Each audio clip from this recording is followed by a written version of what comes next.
आपको intermittent fasting follow करनी चाहिए या फिर नहीं करनी चाहिए, अगर करनी चाहिए तो क्यों करनी चाहिए और नहीं करनी चाहिए तो उसके पीछे क्या रीज़न है। आप पूरी वीडियो देखें और खुद डिसाइड करें कि इसके बेनिफिट्स ज़्यादा हैं या फिर साइड इफ़ेक्ट्स। सो आज का वीडियो हम लोग शुरू करते हैं। Welcome back to 3D health. This channel is all about 3 dimensions of health, that is mental health, physical health and emotional health. My name is Shrankla Sharma and this video is all about intermittent fasting benefits and side effects. इस video में हम लोग discuss करने वाले हैं इसके benefits भी and इसके साइड इफ़ेक्ट्स भी। डिसाइड आपको करना है कि आपको ये फॉलो करनी है या फिर नहीं करनी है। सबसे पहले हम समझ लेते हैं कि इंटरमिटेंट फास्टिंग एग्जैक्टली है क्या, क्योंकि किसी भी चीज़ को अडॉप्ट करने से पहले अगर हम उसे सही तरीके से नहीं समझते हैं तो हमारे जो रिजल्ट्स होंगे वो हमारे प्लान के अकॉर्डिंग नहीं होंगे।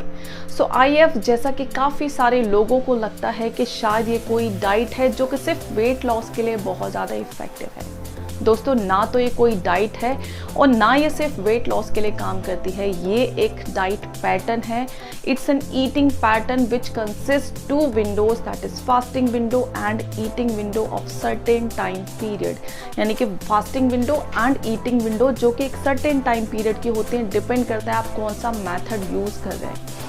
एक मैथड जो कि वर्ल्ड वाइड सबसे ज़्यादा यूज़ होता है, सबसे ज़्यादा फेमस है, सबसे ज़्यादा ईजी टू अडॉप्ट है, दैट इज 16/8। इसमें 16 आवर्स की होती है फास्टिंग विंडो एंड 8 आवर्स की होती है ईटिंग विंडो। फास्टिंग विंडो जिसमें हमें कुछ भी नहीं लेना है एक्सेप्ट 0 कैलोरीज फूड आइटम्स और बेवरेजेस। फूड आइटम्स तो ऑफकोर्स 0 कैलोरी नहीं हो सकते। आप बेवरेजेस में क्या ले सकते हैं? वाटर ले सकते हैं, ग्रीन टी ले सकते हैं, ब्लैक कॉफ़ी, ब्लैक टी, ये सारी चीज़ें आप ले सकते हैं। ईटिंग विंडो जिसमें हमें अपने सारे मील्स कंप्लीट करने होते हैं, ब्रेकफास्ट, लंच एंड डिनर। अब आते हैं कि इंटरमिटेंट फास्टिंग सिर्फ वेट लॉस के लिए काम करती है। जी नहीं, इंटरमिटेंट फास्टिंग हमारी ओवरऑल हेल्थ पे काम करती है, ओवरऑल मेटाबॉलिज्म, ओवरऑल बॉडी पे काम करती है। अगर आपको एक हेल्दी बॉडी चाहिए, एक साउंड माइंड चाहिए, एक इम्यून पावर चाहिए जो कि आपकी बॉडी को प्रोटेक्ट करे सारी डिजीजेस से, then this eating pattern is best for you. But आप सिर्फ वेट लॉस के लिए देख रहे हैं तो उसमें हमें काफ़ी सारे चेंजेस करने होंगे। वो कैसे करने हैं हम आगे के पार्ट में ज़रूर डिस्कस करेंगे। बट उससे पहले हम डिस्कस कर लेते हैं कि इसके क्या बेनिफिट्स हैं। बेनिफिट्स ऑफ इंटरमिटेंट फास्टिंग, सबसे ज़्यादा प्रॉमिसिंग बेनिफिट जो कि हमें सबसे पहले दिखाई देता है, that is it increase human growth hormone levels in our body. And यही रीज़न है कि इसको सबसे ज़्यादा रेकमेंड किया जाता है, क्योंकि ऑफ कोर्स फास्टिंग के बहुत सारे फ़ायदे हैं और उनमें से ये एक है।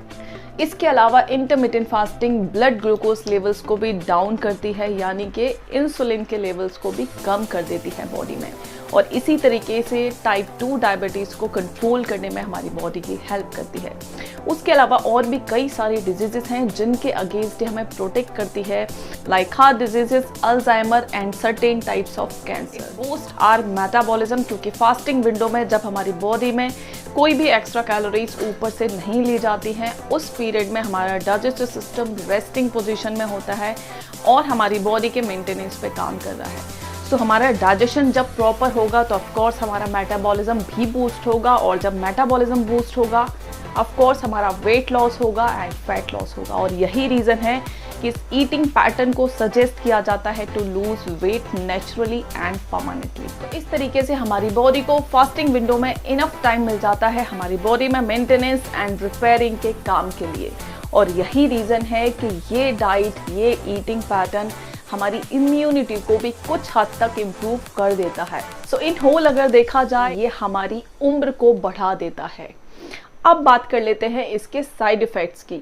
दोस्तों, साइड इफ़ेक्ट्स हों या फिर बेनिफिट्स हों, ये वेरी करता है पर्सन टू पर्सन, क्योंकि कोई भी पर्सन किसी भी चीज़ को कैसे अडॉप्ट कर रहा है, क्या उसकी अपनी अंडरस्टैंडिंग है, क्या उसकी अपनी नॉलेज है जिसको वो अप्लाई करने वाला है, उस तरीके से उसके ऊपर हर डाइट का इम्पैक्ट अलग अलग होता है। सो अगर हम इंटरमिटेंट फास्टिंग के केस में देखें तो कोई भी इंसान किस तरीके से इस डाइट को फॉलो कर रहा है, किस टाइप की फूड चॉइसेस हैं उसकी, कितने टाइम तक वो फास्टिंग कर सकता है और ईटिंग विंडो में वो कौन कौन सी चीज़ें खा रहा है, हेल्दी खा रहा है, अनहेल्दी खा रहा है, ये काफ़ी चीज़ें अफेक्ट करती हैं उसके कैसे रिजल्ट्स होने वाले हैं। अब हम डिस्कस कर लेते हैं इसके साइड इफ़ेक्ट्स। तो सबसे पहला साइड इफ़ेक्ट्स आता है फीलिंग ऑफ हंगर, और उसकी वजह से कई बार हम फटीग फील करते हैं, कई बार टायर्ड फील करते हैं, कई बार हम लो ऑफ एनर्जी फील करते हैं, और यही रीज़न है कि हम में से ज़्यादातर लोग कई बार हेडेक फील करते हैं या फिर ब्रेन फॉग की फीलिंग भी हमें होती है, क्योंकि इसकी वजह से हमारे ब्लड ग्लूकोज लेवल्स भी काफ़ी डाउन चले जाते हैं। तो बहुत ऑब्वियस है कि हमें थकान फील होगी, बट ये कुछ इनिशियल डेज में होता है, धीरे धीरे हमारी बॉडी इसको अडॉप्ट कर लेती है और ज़्यादातर लोगों को उसके बाद उसके साइड इफ़ेक्ट्स नहीं दिखते हैं। इसी में से एक बहुत कॉमन साइड इफ़ेक्ट है इरिटेशन, क्योंकि इसमें कॉर्टिसोल का लेवल भी बढ़ जाता है, और कॉर्टिसोल का लेवल जब हमारी बॉडी में बढ़ जाता है तो हमें स्ट्रेस फील होने लगता है, और ड्यू टू स्ट्रेस कई बार हम इतने इरिटेटेड से फील होते हैं, कई बार हम बहुत गलत तरीके से रिस्पॉन्ड करते हैं, कई बार नेगेटिवली रिस्पॉन्ड करते हैं। कुछ लोगों को कॉन्स्टिपेशन की प्रॉब्लम हो सकती है और काफ़ी सारे लोगों को स्लीप डिस्टर्बेंस भी फील हो सकता है। सो ये सारे साइड इफ़ेक्ट्स भी वेरी करेंगे पर्सन टू पर्सन। इसके अलावा इंटरमिटेंट फास्टिंग के और भी कई सारे ड्रॉबैक हैं, जैसे कि ये कहीं भी ये बात नहीं करते हैं कि हमें क्या खाना है, यानी कि फूड आइटम्स की क्वांटिटी क्या होगी, क्या उनकी क्वालिटी होगी, एंड कैसे कैसे खाना है, यानी कि खाने के सिर्फ टाइमिंग की बात की गई है, क्वांटिटी एंड क्वालिटी की कोई डिस्कशन नहीं है। इंटरमिटेंट फास्टिंग का सबसे बड़ा ड्रॉबैक 16 आवर्स की फास्टिंग, जो कि हर किसी के लिए पॉसिबल नहीं है। आउट ऑफ 100 80% लोग ही 16 आवर्स की फास्टिंग कर पाते हैं, उनमें से भी 20% लोग 2-3 दिन के बाद जैसे जैसे इसके साइड इफ़ेक्ट्स सामने आते हैं वो इसको क्विट कर देते हैं। सो दोस्तों, ये सारे ड्रॉबैक्स हैं इंटरमिटेंट फास्टिंग के। अब ये सारी चीज़ें आई होप आपके माइंड में क्लियर होंगी। सो अब करना क्या चाहिए, जो मैंने किया वो मैं आपके साथ शेयर कर लेती हूँ। अब डिपेंड करता है आपके ऊपर कि आप इसे कैसे अडॉप्ट करते हैं। मैंने इसे काफ़ी टाइम पहले अडॉप्ट किया था और स्टिल कंटिन्यू कर रही हूँ। सो मेरा जो सीक्रेट था, मैंने इसको वेट लॉस के लिए यूज़ किया। तो मैंने इसको as a weight loss tool कैसे यूज़ किया, थोड़े से मैंने चेंजेस किए अपने अकॉर्डिंग।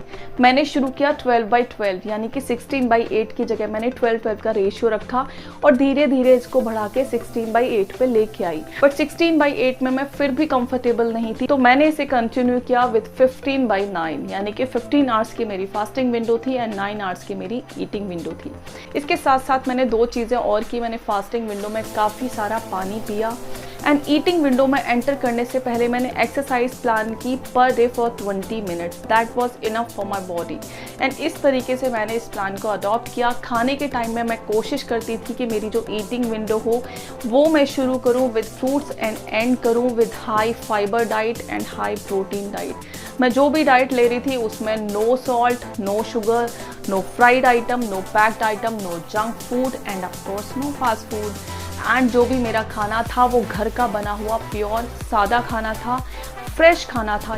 उसमें मैं कोशिश करती थी उसमें अच्छे अमाउंट में फाइबर होना चाहिए, काफ़ी सारे नट्स हों, काफ़ी सारे हेल्दी फैट्स हों, काफ़ी अच्छे कार्ब्स हों एंड प्रोटीन हो। कार्ब्स में मैं कॉम्प्लेक्स कार्बोहाइड्रेट्स को ज़्यादा प्रेफरेंस देती थी। सो कुछ चीज़ों का मैंने अपनी डाइट में ध्यान रखा, एंड उसके साथ साथ थोड़ा सा योगा एंड एक्सरसाइज मैंने इसके साथ कंबाइन किया, और मुझे मिले डिज़ायर्ड रिजल्ट्स जो कि मुझे चाहिए थे इस ईटिंग पैटर्न से। दोस्तों, आई होप आपको इन्फॉर्मेशन यूजफुल लगी हो। अगर लगी है तो प्लीज़ इसे लाइक करें, शेयर करें और कमेंट करें।